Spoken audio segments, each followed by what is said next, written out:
मुझे जन्म से ही दो दिल मिले थे, जबकि मेरे भाई यी फैन को जन्म से ही हार्ट डिजीज थी। इसलिए मेरे मॉम डैड मुझे फोर्स कर रहे थे कि मैं अपना एक दिल उसे डोनेट कर दूं, वरना वो मुझे हमेशा के लिए गांव में फेंक आएंगे। मैंने सीधा उनसे दूर गांव जाना ही बेहतर समझा, क्योंकि अपना दिल देने का मतलब था मेरी पक्की मौत। बाद में जब मेरी शादी हुई तो मेरे भाई ये फैन की बीमारी वापस अचानक ट्रिगर हो गई। इस बार मेरी पत्नी लियू रुयान ने भी मुझ पर दबाव डाला कि मैं अपना दिल उसे दे दूं। सिर्फ एक दिल ही तो मांग रही हूं, तुम इतने सेल्फिश कैसे हो सकते हो? लेकिन मैं भी तो जीना चाहता हूं, बिना दिल के मैं जिंदा कैसे बचूंगा? लियू रुयान का चेहरा एकदम कठोर हो गया। तुम्हारे पास दो दिल हैं, अगर एक दे भी दोगे तो दूसरे के सहारे जिंदा रहोगे। लेकिन तुम्हारा भाई अलग है, तुम्हारे दिल के बिना उसका सिर्फ मरना तय है। मैंने बचपन में ही एक सर्जरी करवाई थी, मैं अपना एक दिल पहले ही डोनेट कर चुका हूं, और मेरा वो दिल अभी इसी वक्त तुम्हारे ही अंदर धड़क रहा है। लेकिन लियू रुयान को लगा कि मैं अपना दिल न देने के बहाने बना रहा हूं। उसने मुझे फोर्सफुली ऑपरेशन टेबल पर बांध दिया और एनेस्थेटिस्ट को मुझे एनेस्थीसिया देने का ऑर्डर दे दिया। टेंशन मत लो, मैं तुम्हें किसी भी कीमत पर जिंदा बचा लूंगी। लियू रुयान के मेंटर ने पहले भी हार्ट ट्रांसप्लांट सर्जरी सक्सेसफुली की थी, इसलिए उसके अंदर बहुत ओवर कॉन्फिडेंस था कि वो मुझे मौत के मुंह से बचा लेगी। जब तुम्हारा भाई पूरी तरह से रिकवर हो जाएगा तो तुम्हारी सारी फैमिली तुम्हें अपना लेगी, और मैं भी हमेशा तुम्हारे साथ रहूंगी। कुछ ही देर बाद लियू रुयान ने मेरी बॉडी से मेरा वो इकलौता दिल निकाल लिया। उसने बिना उसे ठीक से चेक किए उस दिल को उठाया और सीधा मेरे भाई ये फैन के ऑपरेशन थिएटर की तरफ भाग गई। मैं वहां ऑपरेशन टेबल पर बिल्कुल अकेला आखिरी सांसें गिन रहा था। तभी मॉनिटरिंग मशीन के शार्प बीप साउंड ने वार्ड में खड़े डॉक्टर्स की नींद उड़ा दी। ये मर कैसे गया? क्या इसके पास दो दिल नहीं थे? लियू रुयान का एक कॉलीग बहुत घबराया हुआ था।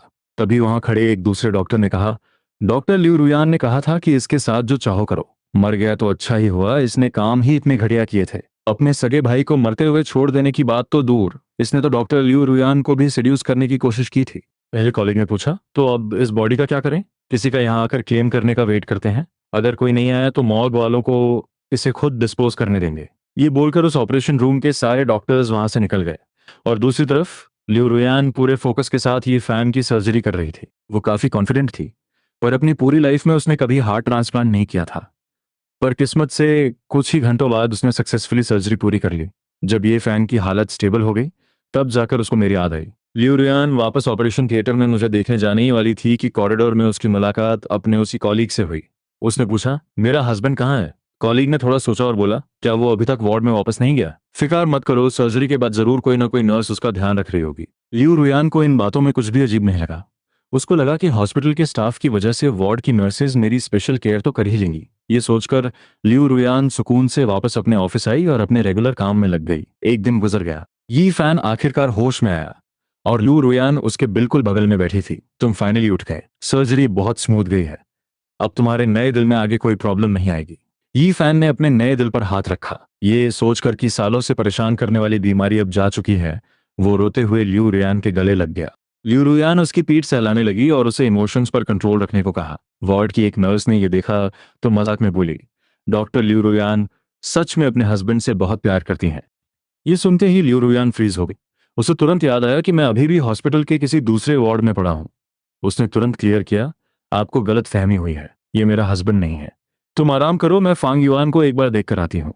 और जैसे ही लियू रुयान उठने वाली थी, ये फैन ने अचानक उसका हाथ कस के पकड़ लिया। मैंने पेरेंट्स से मेरी इस सर्जरी का सच छुपाया है। ये मेरी रिकवरी का सबसे क्रूशियल टाइम है। अगर मेरे आसपास कोई नहीं होगा तो मुझे डर है कि मैं अकेले ठीक नहीं हो पाऊंगा। लियू रुयान ने ये फैन का बीमार फेस देखा तो उसका दिल पिघल गया। उसने दिमाग में ये भी सोचा कि डॉक्टर्स और नर्सेज वहां मेरी थोड़ी बहुत केयर तो कर ही रहे होंगे। ठीक है, मैं कुछ दिन और यहाँ तुम्हारे पास रुकूंगी। उधर मॉर्ग के उस ठंडे कमरे में एक स्टाफ मेरी अकेले पड़ी बॉडी को घूर रहा था। 2 दिन बीत गए और कोई इस बॉडी को क्लेम करने नहीं आया। अब इसका क्या करें? दूसरा स्टाफ जो सफाई कर रहा था बोला, क्या घूर रहे हो खड़े होकर, जल्दी इसको पैक करो ताकि हम टाइम पर शिफ्ट खत्म करके निकलें। उन दोनों ने मिलकर एक गार्बेज बैग लिया और मेरी बॉडी को केयरलेसनेस के साथ उसमें फेंक दिया। 2 दिन और गुजर गए। जब लियू रुयान ने देखा कि ये फैन अब रिकवर हो रहा है तब जाके उसे मेरी दोबारा याद आई। पर जब वो मेरे वार्ड में आई तो बेड पूरा खाली पड़ा था। एक नर्स वहां की बेडशीट चेंज कर रही थी। उसने पूछा, इस बेड का पेशेंट कहाँ है? नर्स ने उसकी तरफ देखा और बोली, ओ डॉक्टर लियू रुयान, वो तो हॉस्पिटल से डिस्चार्ज हो चुके हैं। नर्स का जवाब सुनकर लियू रुयान काफी चिढ़ गई। उसने माइंड में सोचा, मैंने हाल ही में उसकी सर्जरी की थी, ठीक से हॉस्पिटल में रेस्ट करने के बजाय वो सीधा यहाँ से भाग गया। उसने जल्दी से अपना फोन निकाला और मेरा नंबर डायल किया, पर कॉल लग ही नहीं रही थी। ठीक है, अगर इसमें इतना ही एटीट्यूड है तो बाहर जाके सड़कों पर मरे। मुझे दोबारा फोन मत करना। लियू रुयान भड़कती हुई ये फैन के कमरे में वापस आई। ये फैन ने उसकी इरिटेशन देखी और कहा, क्या फैंग युआन मुझसे अभी भी इतना नाराज है? वो तुम्हें माफ नहीं कर रहा है ना? सब मेरी गलती है, मैं अभी जाता हूँ और उसके सामने सब क्लियर करता हूँ। तुम दोनों मेरी वजह से आपस में मत लड़ो। ये फैन बेड से जल्दी उठने की एक्टिंग करने लगा। लियू रुयान ने उसे फौरन रोका। तुम उसकी इतनी टेंशन क्यों ले रहे हो? अभी तुम्हारा पूरा फोकस सिर्फ अपनी रिकवरी पर होना चाहिए। जिस दिन तुम डिस्चार्ज होगे, तुम्हारे पेरेंट्स ये गुड न्यूज़ सुनकर जश्न मनाएंगे। और जहां तक फॉन्ग युआन का सवाल है, वो इतनी जल्दी नहीं मरेगा। वो तो कब का यहाँ से डिस्चार्ज हो चुका है। तभी लियू रुयान के दिमाग में मेरा गिड़गिड़ाता हुआ चेहरा घूम गया जब मैं ऑपरेशन टेबल पर जान की भीख मांग रहा था। इस बात से उसे अंदर ही अंदर अजीब सी चुभन महसूस हुई। वो अब तक समझ नहीं पा रही थी कि मैं ये फैन का खून का रिश्ता होकर भी उसे मरते हुए कैसे छोड़ सकता था। और फिर ये फैन को देखती थी जो खुद बीमार होकर मेरी परवाह कर रहा था, जिससे उसे रियलाइज हुआ कि मैं ये फैन के बराबर बिल्कुल नहीं हूं। उसने तय किया, अगर मैं गुस्से में इतनी जिद पकड़कर यहाँ से चला ही गया हूं, तो अच्छा है मैं अकेले रहकर अपना गुस्सा ठंडा करूं। जब ये फैन डिस्चार्ज होगा, वो मुझे बुला लेगी। डॉक्टर्स के ऑफिस में सभी कॉलीग्स आपस में गॉसिप कर रहे थे। लियू रुयान के आते ही सब एकदम शांत हो गए। तुम लोग अभी क्या बातें कर रहे थे और क्या करेंगे? हम तो बस तुम्हारी और तुम्हारे हस्बैंड के डीप कनेक्शन की बातें कर रहे थे। लियू रुयान को लगा कि अगर मैंने फोर्स किए जाने पर भी अपना दिल डोनेट किया है, तो इसका मतलब मैं डेफिनेटली उससे बेहद प्यार करता हूँ, मजबूरी में ही क्यों ना हो। पर मैंने एक जान तो बचाई है। ये सोचकर उसने मेरे गायब होने को मेंटली माफ कर दिया। पर कॉल्स का जवाब न देने पर वो अभी भी भड़की हुई थी। उसके कॉलीग ने उसका फेस ऑब्जर्व किया। कहीं ऐसा तो नहीं कि सर्जरी की वजह से तुम्हारे हस्बैंड का मूड ऑफ हो? ऑपरेशन के बाद ऐसा होना बहुत नॉर्मल बात है। तुम उसे थोड़ा स्पेस दो और उसके लिए कुछ ऐसा करो जिससे उसका मूड अच्छा हो जाए। ये एडवाइस सुनकर लियू रुयान के चेहरे की टेंशन गायब हो गई। उसे याद आया कि हमारे अपार्टमेंट के पास वाली शॉप के केक्स मुझे बहुत पसंद थे। शिफ्ट खत्म होते ही वो सीधा केक्स लेकर अपार्टमेंट में आई। हस्बैंड, देखो मैं तुम्हारी फेवरेट पेस्ट्री लाई हूँ। घर में कोई रिप्लाई नहीं मिला, और जैसे ही उसने बॉक्स टेबल पर रखा, उसकी नज़र उन पेपर्स पर पड़ी जो मैंने टेबल पर एक हफ्ते पहले ही छोड़ दिए थे। हमारे डिवोर्स पेपर्स। जिस पल मुझे पता चला था कि वो मेरा दिल निकलवाना चाहती है, मैंने उसी पल डिवोर्स का फैसला फाइनल कर लिया था। लियू रुयान डिवोर्स पेपर्स देखकर शॉक में थी। क्या सच में? एक मामूली से दिल की ही तो बात थी और सिर्फ इस छोटी सी बात पर इसने मुझसे डिवोर्स मांग लिया। लियू रुयान ने गुस्से में आकर वो केक कचरे के डिब्बे में फेंक दिया। अगर नहीं चाहिए घर तो हमेशा के लिए दफा हो जाओ यहाँ से। तभी उसका फोन बजा। लियू रुयान ने स्क्रीन देखी। रुयान बेटा, आजकल फांग युआन कहाँ है? ये मेरे डैड थे। उनका मुझे लेकर फोन करना बहुत रेयर था, क्योंकि वो अपनी सारी लाइफ सिर्फ और सिर्फ ये फैन के बारे में ही सोचते थे। लियू रुयान ने सोचा, और उसे लगा कि सिर्फ मेरे मॉम डैड के प्रेशर से ही मैं वापस लौटूंगा। वैसे भी ये फैन काफी स्टेबल था, तो उसने फाइनली मेरे डैड को ये फैन की ट्रांसप्लांट सर्जरी की पूरी न्यूज बता दी। सुनते ही दोनों पेरेंट्स रात के वक्त हॉस्पिटल पहुंच गए। तीनों गले मिलकर रोए। तब मेरे पेरेंट्स ने पूछा, तुम्हारा छोटा भाई कहाँ है? जब वो इसी हॉस्पिटल में एडमिट था, तब भी उसने आकर तुम्हें नहीं देखा? ये फैन ने नाटक करते हुए कहा, भाई तो काफी दिन पहले ही यहाँ से डिस्चार्ज हो गया है। मेरी मॉम का मूड तुरंत भड़क गया। वाओ, उसकी फिटनेस चेक करो, सर्जरी के 2 दिन बाद ही निकल गया। क्या उसे लगता है बाहर उसकी मौत उसका इंतजार नहीं कर रही? मेरे डैड ने उसे टोका, कैसी बकवास कर रही हो? ये फैन का ऑपरेशन तो हो गया, पर कल को आगे जाकर उसकी हेल्थ में इशू आया और फैंग यूएन जिंदा न बचा, तो ये फैन का क्या फ्यूचर रहेगा? मेरी मॉम ने अपने मुंह पर ही थप्पड़ मारा। थू थू। अगर उस फैन युआन को किसी वजह से मरना ही है, तो पहले ये फैन की प्रॉब्लम्स खत्म हो जाएं, फिर मरे। ये फैन बेटा, तू चिंता मत कर, तेरे मॉम डैड हमेशा तुझे प्रोटेक्ट करेंगे। ये फैन अपने पेरेंट्स का इतना ब्लाइंडली सपोर्टिव रिस्पॉन्स सुनकर दिल ही दिल में स्माइल कर रहा था। अगले दिन जब लियू रुयान कमरे में आई, वहां एक परफेक्ट लविंग फैमिली पिक्चर चल रही थी। ये फैन और मेरे मॉम डैड आपस में इमोशनल मोमेंट्स शेयर कर रहे थे। लियू रुयान को ये थोड़ा चुभने लगा, क्योंकि उसने मेरे पेरेंट्स को मेरे साथ कभी ऐसा प्यार दिखाते हुए नहीं देखा था। अरे यार रुयान, ये फैन को नया दिल मिलने के पीछे तुम्हारा ही बड़ा हाथ है। लियू रुयान ने उनसे डायरेक्टली पूछा कि क्या मेरा कोई अता पता मिला? मेरा नाम सुनते ही पेरेंट्स नाराजगी और इरिटेशन में बोले, उस वेस्ट इंसान के चक्कर में अपना टाइम क्यों बर्बाद कर रही हो? वो डिस्चार्ज हो चुका है, इसका मतलब वो जिंदा और परफेक्ट है। तुम अपना पूरा ध्यान बस ये फैन पर लगाओ। मेरे मॉम डैड हमेशा से अपने बड़े बेटे ये फैन और लियू रुयान की सेटिंग करवाना चाहते थे, पर ये फैन की क्रिटिकल कंडीशन के चलते उन्होंने इस बारे में खुलकर कभी बात नहीं की थी। पर अब नए दिल आने से चांसेस पूरे थे। अगर मेरा और उसका डिवोर्स फाइनल हो जाए, तो ये फैन इजीली मेरी जगह फिक्स हो जाएगा। तभी एक स्टाफ रूम में एंटर हुई और हंसकर बोली, वाह डॉक्टर लियू रुयान, आप सच में अपने इस हस्बैंड से बहुत प्यार करती हैं, जो लगातार ऐसे ख्याल रखती हैं। पेरेंट्स को तो ये सब ठीक ही लगा, और वहां लेटा ये फैन ब्लश करने लग गया। पर खड़ी लियू रुयान एकदम से भड़क गई। तुम्हें किसने कह दिया कि ये इंसान मेरा हस्बैंड है? कॉलीग ने उसके गुस्से को लाइटली लिया और हंसते हुए चली गई। ओहो, वार्ड में सब पब्लिक जानती है, नाटक करने का कोई फायदा नहीं है। मेरे डैड ने जल्दी से लियू रुयान का हाथ पकड़ लिया। बुरा मत मानो, जब फंग युआन यहाँ है ही नहीं, तो अगर दूसरे तुम्हारे रिश्ते को वैसे ही समझते हैं तो इसी बहाने ये फैन को हॉस्पिटल स्टाफ से एक्स्ट्रा वीआईपी सर्विस मिल जाएगी। ये सुनकर और वहां ये फैन का बदला हुआ एटीट्यूड देखकर लियू रुयान बहुत इरिटेट हो गई। वो अपना गुस्सा पीते हुए वापस अपने ऑफिस आई। वो उस कॉलीग की शिकायत करने ही वाली थी कि अचानक खबर आई कि उसका मेंटर प्रोफेसर ली देहाई अचानक हॉस्पिटल में आया है। ल्यू रुयन फुल स्पीड में डायरेक्टर के कैबिन में जाती है। सर, आपसे मिले हुए बहुत साल बीत गए, आपकी हेल्थ कैसी चल रही है? ली देहाई ने हंसकर वेलकम किया। मैंने भी सुना कि तुम खुद के दम पर अब हार्ट ट्रांसप्लांट्स परफॉर्म कर रहे हो, कमाल कर दिया। मुझे अच्छे से याद है, जब मैंने बचपन में तुम्हारा वो ट्रांसप्लांट हैंडल किया था, मैंने उम्मीद ही नहीं की थी कि तुम एक दिन इतने सक्सेसफुल लेवल तक पहुंचोगी। लियू रुयान शॉक में फ्रीज पड़ गई। सर, आप एक्चुअली किस ऑपरेशन की बात कर रहे हैं? अरे, तुम्हारा खुद का वो हार्ट ट्रांसप्लांट जो तुम्हारी जान बचाने के लिए हुआ था। प्रोफेसर के स्टेटमेंट से उस रूम में अजीब सी शांति छा गई। अचानक बाहर से एक स्टाफ भाग कर आया। डॉक्टर लियू रुयान, एक इमरजेंसी है। बेड नंबर 32 में पेशेंट की फैमिली आपस में लड़ रही है। बेड 32 सुनते ही उसके दिमाग में ये फैन आया और वो अपना सारा ध्यान लेकर वहां भागी। रूम में घुसते ही उसे एक जानी पहचानी आवाज आई। तुम अपना ये झूठ अब भी छुपा रही हो? मेरे भतीजे का दिल ही तो यहाँ तुम्हारी बेटी की जिंदगी बचा रहा है। लियू रुयान इंस्टेंटली उनके बीच कूदी। हाँ, वही, उस फांग युआन का एक दिल इस टाइम तुम्हारे सामने ही धड़क रहा है। लियू रुयान शौक और परेशानी में उस औरत की ओर मुड़ गई। अचानक मेरे आखिरी शब्द उसके कानों में गूंज उठे। यह हो क्या रहा है इधर? मॉम डैड, वार्ड में प्रैक्टिकली मेरी थर्ड आंटी झगड़ा कर रही थी। मेरे पेरेंट्स को पीछे खड़ा देख उसका कॉन्फिडेंस बहुत हाई था, पर मेरे पेरेंट्स उसे लगातार इग्नोर मार रहे थे। थर्ड आंट तुरंत लियू रुयान की ओर पलटी। रुयान बेटी, तुम सेफ तो हो ना? और अचानक वो मेरे पेरेंट्स की तरफ शक से देखने लगी। भैया, आप मेरी इस रुयान बेटी को कैसे जानते हैं? मेरे पेरेंट्स को रिएक्शन देते उससे पहले वार्ड का दरवाजा जोर से खुला और वहां मेरे थर्ड अंकल आ गए। उसने जबरदस्ती अपनी वाइफ का हाथ पकड़ा और उसे खींचकर बाहर ले जाने की कोशिश करने लगा।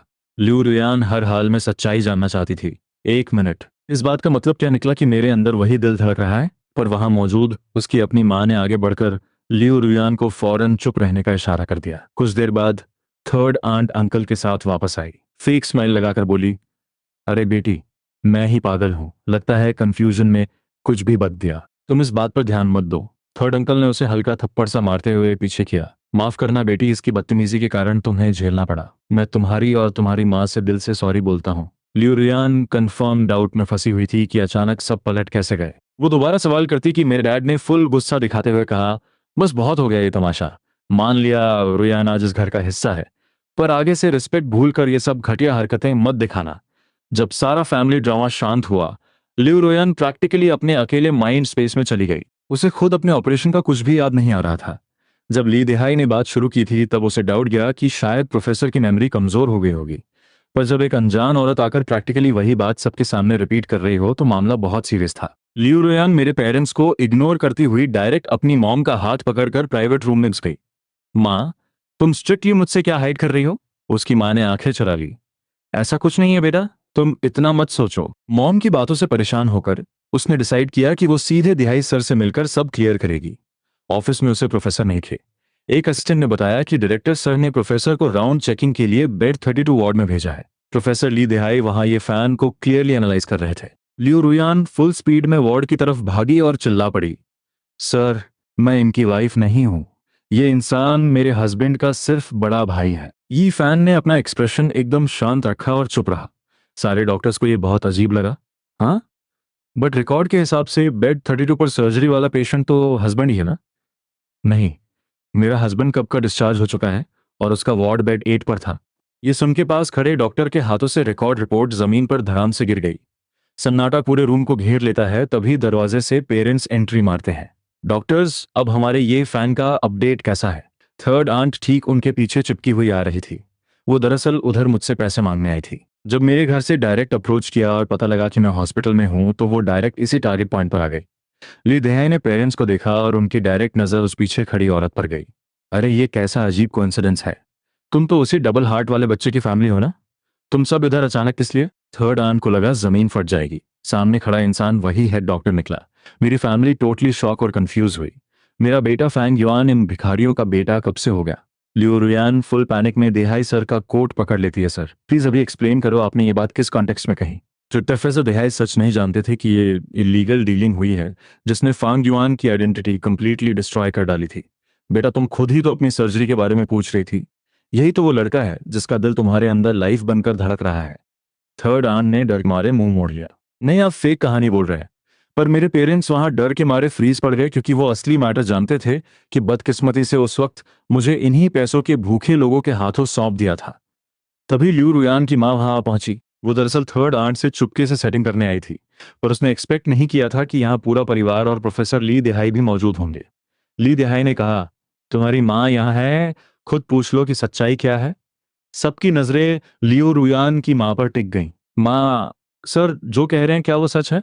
ली दिहाई की बातों से माँ की रूह कांप उठी।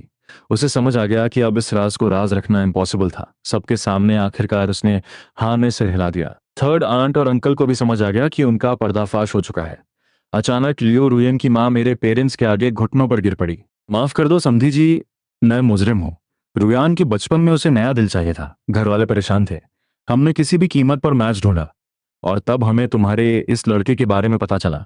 हमने इन थर्ड आंट और अंकल को भारी रकम देकर तुम्हारा लड़का खरीद लिया और वो ट्रांसप्लांट करवा लिया। हमें लगा था कि इस घटना के बाद हम कभी दोबारा नहीं मिलेंगे, इसलिए जब रुएन बड़ी हुई तो मैंने ये सच हमेशा के लिए छुपा लिया।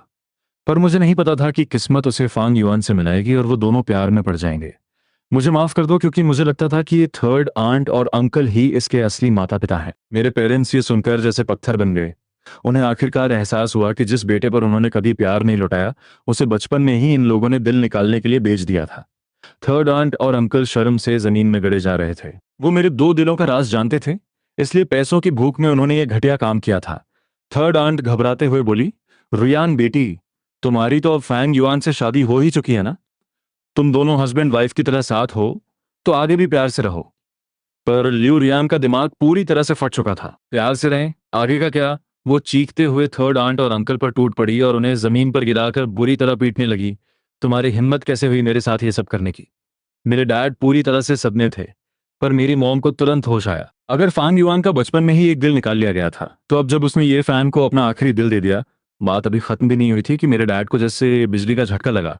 नहीं, ऐसा नहीं हो सकता। थर्ड अंकल हाथापाई से बचते हुए चिल्लाया, फांग युआन का दिल तो तुम्हारे ही सीने में है, तुम्हें क्या हक है मुझसे सवाल करने का? थर्ड अंकल ने एक जोर का मुक्का मारा और लियू रुयान जमीन पर गिर गई।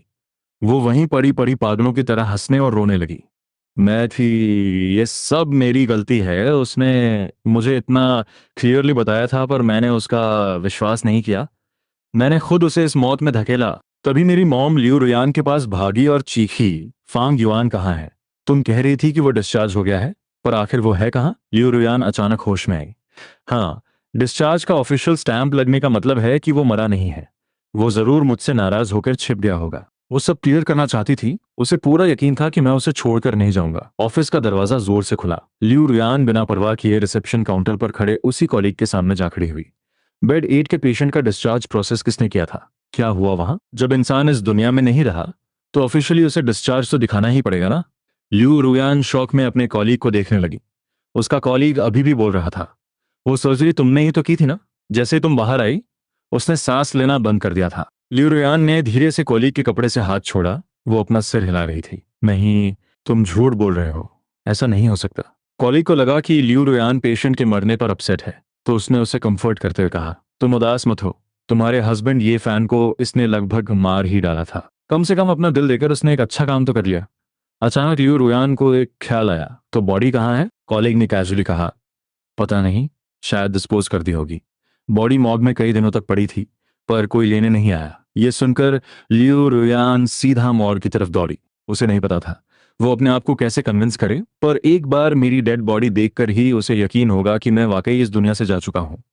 वहां पहुंचते ही उसने सिक्योरिटी गार्ड से मेरे बारे में पूछा, पर गार्ड को कुछ पता नहीं था। लियू रुयान निराश होकर लौट ही रही थी कि एक सफाई कर्मचारी उसके पास से गुजरा। लियू रुयान ने तुरंत मेरा फोन पहचान लिया। उस फोन की स्क्रीन पर हमारे कॉलेज के दिन की फोटो लगी थी। लियू रुयान ने उस स्टाफ का हाथ टाइटली पकड़ लिया। ये फोन कहाँ से मिला तुम्हें? कर्मचारी डर गया। ये मुझे उसी डेड बॉडी वाले बैग से मिला था, एक मुर्दे के बैग से। ये सुनकर लियू रुयान और अग्रेसिव हो गई। उसकी बॉडी कहाँ है? वो तो कब का क्रेमेटरी में जा चुका है। अब किसको पता कि उसकी राख कहाँ होगी? राख शब्द सुनकर लियू रुयान वहीं जमीन पर गिर गई। स्टाफ डर के मारे मेरा फोन फेंक कर भागा। मैंने कुछ नहीं किया। उसकी बॉडी का कोई वारिस नहीं था। हम बस रूल्स फॉलो कर रहे थे। ये फोन रखो और मेरे पास मत आना, ये कहकर वो भाग गया। लियू रुयान के सामने फोन की स्क्रीन पर वो फोटो थी जिसमें मैं मुस्कुराते हुए उसे देख रहा था। फांग युआन, अब मैं क्या करूं? मैं गलत थी, मैं सच में गलत थी। मुझे माफ कर दो, वापस आ जाओ ना मेरे पास। मेरा दिमाग खराब हो गया था। मैं बस ये चाहती थी कि अगर तुम अपने भाई को दिल दे दोगे तो फैमिली तुम्हें अपना लेगी और तुम्हें वो सब मिल जाएगा जो तुम चाहते थे, एक फैमिली। लियू रुयान नहीं जानती थी कि उससे मिलने के बाद मैंने फैमिली का ऑब्सेशन पहले ही छोड़ दिया था। उसने कभी ये महसूस नहीं किया कि मैंने ऑपरेशन टेबल पर ही हार मान ली थी। और ये एनेस्थीसिया की वजह से नहीं हुआ था, बल्कि इस वजह से हुआ था क्योंकि जिस इंसान ने मुझे अंधेरे से बाहर निकाला था उसी ने मुझे वापस मौत की खाई में धकेल दिया। मरते दम तक मैं ये समझ नहीं पाया कि आखिर जो कुछ मेरा था वो मेरे भाई ने क्यों छीन लिया। मेरे मॉम डैड, मेरी वाइफ, शायद मुझे इस दुनिया में जिंदा ही नहीं रहना चाहिए था। वहीं दूसरी तरफ जब ये फैन की आंख खुली तो उसने देखा कि मेरे पेरेंट्स बहुत डिप्रेशन में हैं और लियू रुयान की मॉम बिल्कुल चुप है। ये फैन को लगा कि क्या मैं अचानक आकर कुछ गुस्सा करके चला गया हूं? पर ऐसा तो नहीं हो सकता। अगर मैं आता तो पेरेंट्स डेफिनेटली मुझे माफी मांगने के लिए फोर्स करते। उन्हें लगता था कि थर्ड आंट और थर्ड अंकल अभी भी वार्ड के बाहर बैठे हैं। जब तक उन्हें पैसे नहीं मिलेंगे वो वहीं डटे रहेंगे। ये फैन अभी यही सोच रहा था कि अचानक लियू रुयान वार्ड में आई। उसने तुरंत अपने सीने को पकड़ा और रोते हुए कहा, क्या फांग युआन अभी भी मुझसे नाराज है और इसलिए नहीं आया? मुझे पता है कि मैंने उसे हर्ट किया है, पर मैं क्या करता? मेरे पास कोई ऑप्शन नहीं था। मेरी बीमारी की वजह से मुझे जीने के लिए दिल चाहिए था। ये फैन का फेस पेल पड़ गया और वो जोर जोर से सांस लेने की एक्टिंग करने लगा, लेकिन वार्ड में किसी ने भी उसे शांत नहीं करवाया। उसने इस अजीब शांति को महसूस किया। पिछले वक्त में ऐसी सिचुएशन आती तो हर कोई मुझे टारगेट करता। लियू रुयान ने कोल्ड वॉइस में उससे पूछा, क्या तुम्हारा दिल सच में इतना खराब था कि तुम्हें ट्रांसप्लांट की जरूरत थी? ये फैन बोला, हाँ बिल्कुल, तुमने मेरे चेकअप रिपोर्ट्स खुद देखे थे। मैं ये सब फेक थोड़ी कर सकता हूँ। मैं छोटे भाई की तरह नहीं हूं कि लोगों को पैसा देकर झूठ बुलवाऊं। क्या फांग युआन ने फिर से कुछ गलत बात की है? ये फैन को समझ नहीं आया कि अचानक लियू रुयान ऐसे सवाल क्यों पूछ रही है, पर मॉम डैड के सामने वो इस झूठ से पीछे नहीं हटना चाहता था। लियू रुयान चलकर ये फैन के पास आई और अपना फोन उसके सामने दिखाया। ये तुमने किया है ना? फोन में मेरी और ये फैन की पूरी चैट हिस्ट्री थी, जहां उसने मुझे साफ बताया था कि वो बीमारी का नाटक कर रहा था ताकि वो अपना हार्ट मेरे साथ रिप्लेस कर सके। ये सब प्रूफ्स उसमें थे। मैसेज स्क्रीन, तुम्हें लगता है वापस आने के बाद मॉम डैड तुम्हें प्यार करेंगे?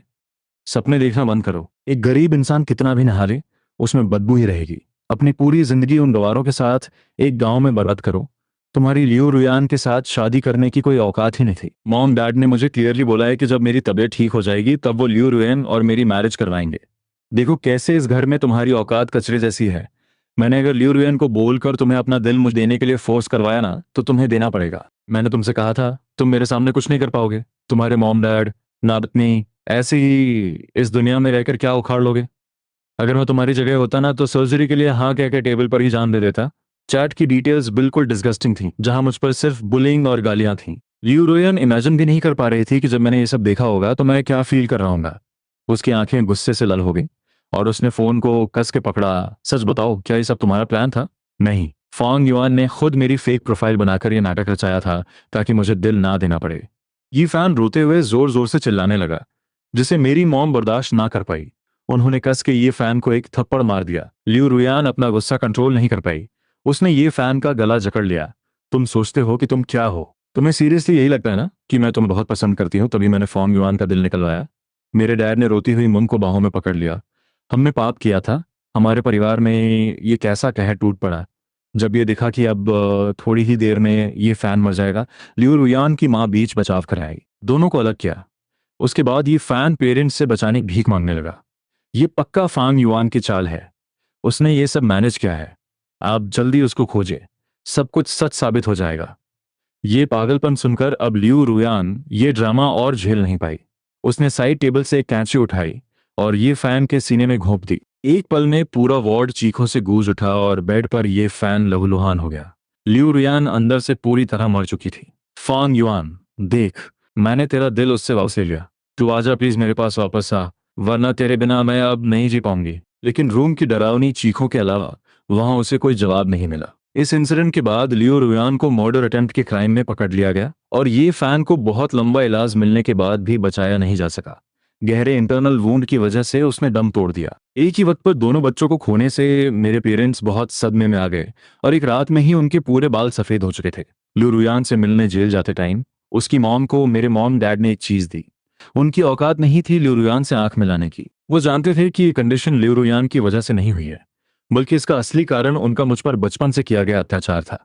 इसलिए मेरे मॉम डैड खुद को आगे फ्यूचर में भी कभी माफ नहीं कर सकते थे। वो हमेशा इसी गिल्ट और तड़प में जिएंगे।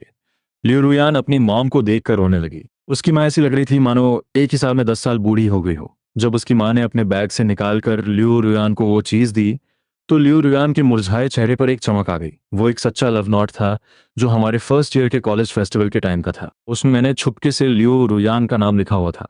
सच तो ये था कि मैंने उसे पहली मीटिंग में ही पहचान लिया था, लेकिन लिu रुयान ये नहीं जानती थी कि मैंने उसे किन नज़रों से देखा था।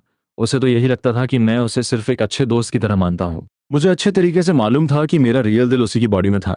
उस टाइम लिu रुयान को एक बात याद आई कि जब मैंने अपना हाथ उसके सीने पर रखकर मुस्कुराते हुए कहा था, कितना सही हुआ है ना, अगर वो तुम थी तो सच में ये परफेक्ट है। उस वक्त लिu रुयान को इसका मतलब बिल्कुल समझ नहीं आया था, पर अब वो एंड में समझ गई। पर अब बहुत देर हो चुकी थी। उसकी माँ फूट फूट कर रोते हुए उसे अपना दर्द बताने लगी कि उसने बचपन का राज क्यों छुपाया। जब पहली बार मेरी फैन युआन से बात हुई तो मैंने उसे पहचान लिया था, लेकिन मैंने उससे भीख मांगी कि वो ये राज हमेशा के लिए छुपा कर रखे, और उसने मेरी बात मान ली थी। उसी रात जेल क्वार्टर से खबर आई लिu रुयान की मौत हो गई। उसकी माँ ने जब लिu रुयान के सामान में से वो लव नोट देखा तो उसमें एक आखिरी लाइन लिखी हुई मिली, बस एक ही आखिरी ख्वाहिश है कि हम एक दूसरे की सांसों में आखिरी दम तक जुड़े रहें, मौत तक।